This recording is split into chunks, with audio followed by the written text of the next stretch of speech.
ফুটপাত ব্যবহার উপযোগী রাখতে সরকার তালিকা করে ফুটপাতের ব্যবসায়ীদের লাইসেন্স প্রদান করবে বলে জানিয়েছেন ঢাকা দক্ষিণ সিটি কর্পোরেশনের প্রশাসক আব্দুস সালাম। ঢাকা মেডিকেল কলেজ হাসপাতালের সামনে ফুটপাত দখলমুক্ত করে নান্দনিক পরিবেশ সৃষ্টি শীর্ষক পাইলট প্রকল্পের উদ্বোধন শেষে এ কথা বলেন তিনি। এছাড়াও অল্প জায়গায় অধিক দোকান যেন বসতে না পারে সেজন্য হকার কোথায় বসবে সেটার গাইডলাইন দেওয়া হবে বলেও জানান তিনি। আগামী এক সপ্তাহের মধ্যে জরিপ করে শৃঙ্খলা আনার বিষয়ে কাজ করা হচ্ছে বলেও জানান এই প্রশাসক। এ সময় নগরীকে পরিচ্ছন্ন রাখতে সবার সহযোগিতা কামনা করেন আব্দুস সালাম। ঢাকা শহরে কোথায় কোথায় কোন ভেন্ডাররা বসবে আমরা সেটা লাইসেন্স দেব।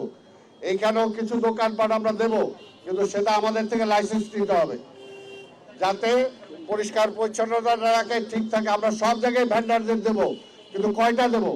10 জনের জায়গায় যদি আপনি এখন 1000 বসায় দেন তাহলে তো হবে না। যেখানে 10 জন দরকার আমরা 10 জনই দেবো, কিন্তু আমরা চিহ্নিত করে দেবো।